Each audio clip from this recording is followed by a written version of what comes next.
At Redraft in 5, we don't do introductions, but we do give out awesome waiver wire advice. And Coop, we're back at it this week, and the talk of waiver wires across fantasy football is the Isaiah Pacheco injury. Isaiah Pacheco was playing at a high level. Isaiah Pacheco was seeing targets. Isaiah Pacheco was drafted in like the 3rd round, 4th round of a lot of redraft leagues. And now Isaiah Pacheco has a fibula injury, looking at like 6 weeks. And these sort of injuries can linger. We're talking about a knee here. So the biggest question for fantasy managers right now on the waiver wire is Samaje Perine or Carson Steele. If you were going to add one Kansas City Chief running back and they're both available in your league, which way are you going?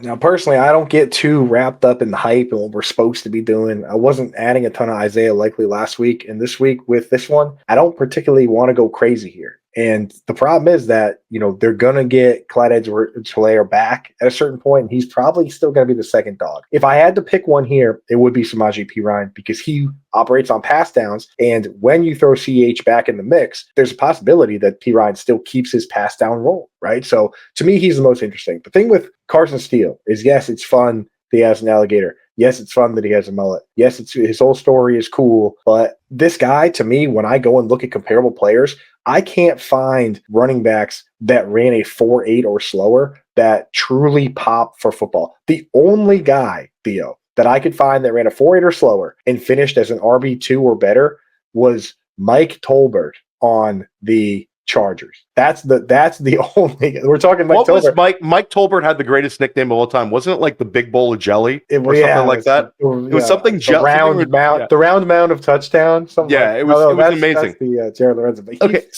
it's not a guy. I'm not adding fullbacks, man. I'm not adding Kyle Juszczyk. I'm not adding Carson. Okay, so I'll throw out like Carson Steele. This could be a couple of weeks where he gets a little bit of a bump.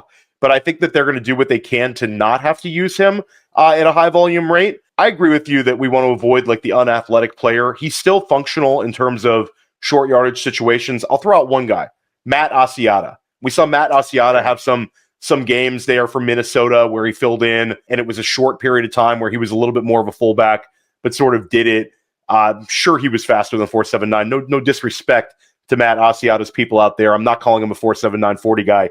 But Steele, I think that Andy Reid kind of likes him in certain sense, but I do think it's going to be a committee backfield. But Perine is easily the one you want to add because, like you said, it's going to be the targets out of the backfield. Isaiah Pacheco has 8 targets on the season, and we saw him last year have a couple of games where it was like things weren't going their way. They're going to throw the ball to running back out of the backfield. Perine has had back-to-back seasons with 50-plus receptions. For 2 different offensive coordinators, he's commanded targets. This is a player that can catch the football. And also, Perine's not like a tiny little pass catcher. He's got solid size for a guy that you kind of like attribute to being like a handcuff plus size player. So it's Perine's the guy. The winner of this is Rashee Rice. Rashee Rice is your winner because Kansas City is going to be a little bit more pass happy. Maybe you see a little bit more Xavier Worthy in terms of like manufactured run attempts. But at the end of the day, like Coop and I think we're in lockstep here where this is not a blow the entire fab. You are not going to get like for like production from Isaiah Pacheco. In reality, it's probably going to be like a 60-40 backfield with Carson Steele getting like 10 touches a game on short yardage situations. Perine giving you like running back 3 numbers as a pass catcher where some weeks you'll be excited to have him in your lineup. Some weeks you're going to be like, why did I start him and get 8 points? So this is really possibly I would price check. I don't want my league mates getting them for free if they need a running back. But at the end of the day, I'm going to be careful with that price check because I don't want to get left holding the bag. But Coop, there's one situation we've got to talk about. This is a player where I podcasted with you a lot. You can find a lot of my work at Player Profiler, your work at Fantasy Alarm and at Sirius Satellite Radio. And one player that you talked about a lot this past summer was Hunter Henry. Whoa, Hunter Henry, the usage this week for a tight end guy like yourself, mind-blowing target share. He was at the top of my tight end ads last week. Like, yes. I was basically saying, I was like, look, throw your hat in the ring for Isaiah Likely a little bit. Someone else is going to overpay. This is the guy you want. He actually last week led the team, not just the tight ends, but all pass catchers, the wide receivers as well, in snaps and routes run for the Patriots last week. And he did that again this week. He ran 28 routes. Next highest guy was Demario Douglas at 23. Like, he's the leader here. And one of the big things we talked about is that this guy has always been good versus man, which makes him de facto good in the red zone, right? He caught 6 touchdowns last year, which was tied for second among tight ends. Only Sam Laporta caught more on a team that only threw 16, right? He's good in those situations. And all he needed was more targets. The Patriots last year called 0 tight end screen. Last week, just yesterday, actually,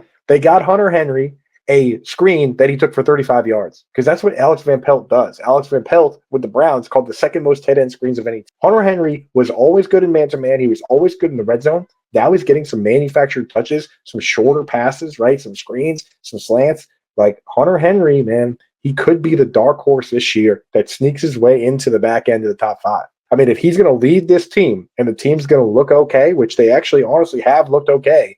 They won week 1. They lost an overtime field goal this week. Like maybe the Patriots aren't as bad as we think. And if that's the case, and this guy's going to be leading the team in targets, I mean, you could do a lot worse, especially with all the injuries. Career high season for David Njoku last year under Alex Van Pelt. Hunter Henry, an older player, but he is the most pedigreed receiver on the team. He's getting an absurd target share. And Coop, this Thursday night game against the New York Jets, this is the sort of game where I think they're going to lean on Henry. I think that the formula in New England is use the running backs as much as possible and get Hunter Henry the ball, and maybe a secondary target will develop. You saw Jalen Polk get such a touchdown. Maybe like one wide receiver becomes a secondary target, but Hunter Henry, if you had to come up with a list of the top 8 candidates to lead their team in targets this year from the tight end position, Henry, especially with all the injuries, Henry's probably there. So I'm right there, and we're not just talking about older players. We got to talk about Braelon Allen, because this was sort of like a coming out party. And you'll hear me use the word handcuff plus. In today's day and age, you're often getting these backs that we're talking about on the waiver wire where we think you could use them in the flex, maybe the RB2 spot, but they're not like your bell cow backs. They're usually like a 200-pound guy who's good at catching the football. It's just sort of the nature of the beast in running back by committee football. But when it comes down to it, Coop, the Jets get an important win against the Titans yesterday. The Jets have a chance now to go to 2-1 and beat the Patriots on Thursday night. And I think they've found their formula. Breece Hall is awesome. Breece Hall still scored like 25 points this past week.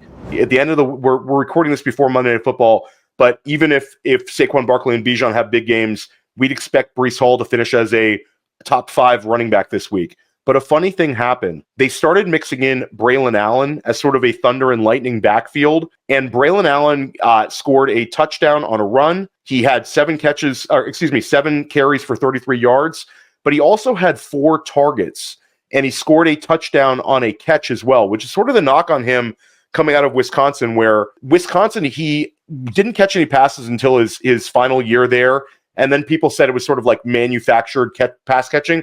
But the fact that Aaron Rodgers is willing to target you 4 times, I think is a positive. And I think that the Jets are starting to figure themselves out. They're going to lean on Breece Hall as much as possible. And you're going to see Braelon Allen as like a 10-touch player to take the edge off of Hall and also get Allen involved. When it comes down to it, after Garrett Wilson and after Breece Hall, they need playmakers. Braelon Allen is a absolute hammer of a running back, highly successful player in the Big Ten, and he is 20 years old, and he's one of the most physically imposing running backs in the NFL right now. So I'm adding Braelon Allen, even if it's more of like a handcuff role, to see where this thing goes.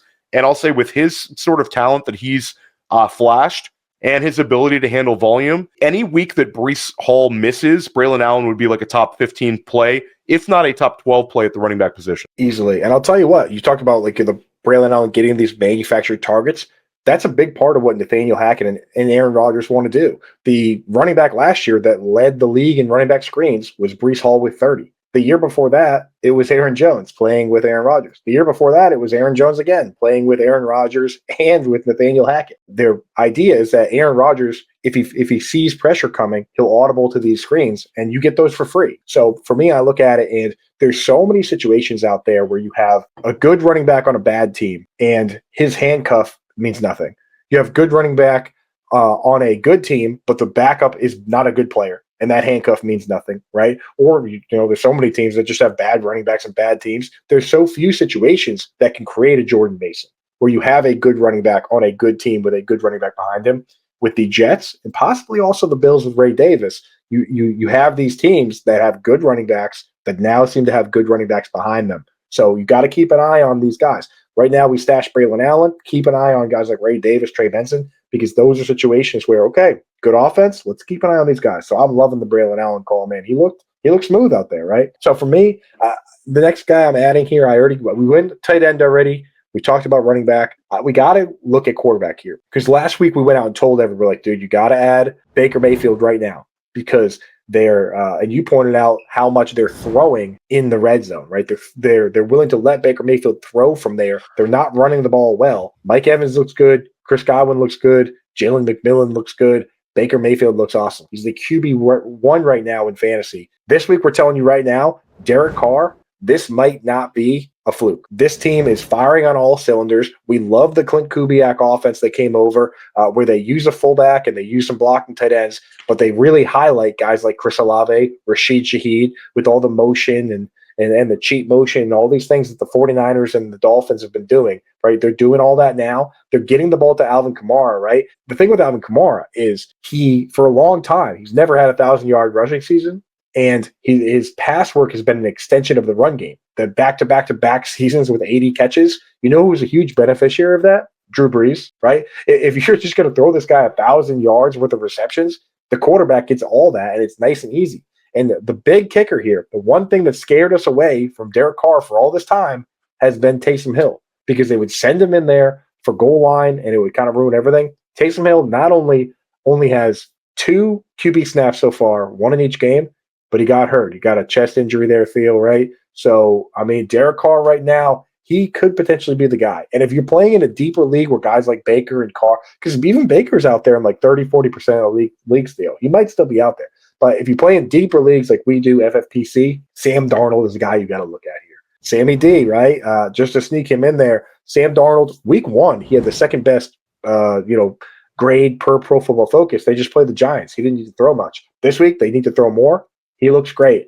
Justin Jefferson, let me tell you, this quad contusion, it can linger, but it's not something that really gets re-aggravated. It's not something that is even close to something that could be season-ending or hampering. You know, it's basically a serious bruise. And we know those can be bad, but Justin Jefferson is going to be good. Jordan Addison is going to be back. TJ Hawkins is going to be back. What we're seeing from Sam Darnold is already good, and it could end up being a lot better down the stretch when it matters. Yeah, I love that you're talking about these 2 quarterbacks. It's funny with the Derek Carr one is we have this offense that's hitting on all cylinders, and the quarterback running the offense is available in like 95% of leagues. Nuts. Then you have Sam Darnold. It's sort of a incredible play calling when what we're seeing in Minnesota. And I'll say that we saw quarterback 1 week out of Nick Mullins. We saw multiple quarterback 1 weeks out of Josh Dobbs. And now you're starting to see it out of Sam Darnold, where Sam Darnold, he gets Justin Jefferson, and then Coop on the back end. Jordan Addison's going to get healthy, and he's going to get TJ Hawkinson back. Both running backs playing well, and the Minnesota Vikings are 2-0. So we have a lot of positive vibes with Darnold, and just sort of the way that things are going this year with injuries to Jordan Love, injuries to Tua Tagovailoa, Caleb Williams not performing, injuries to just, and now potentially a Justin Herbert injury, that these guys are going to be able to be like life preservers, especially Derek Carr. I think Derek Carr this week needs to be considered a quarterback 1. He's given you 2 top 5 quarterback weeks, and that Philadelphia game is going to pop off like you've never seen.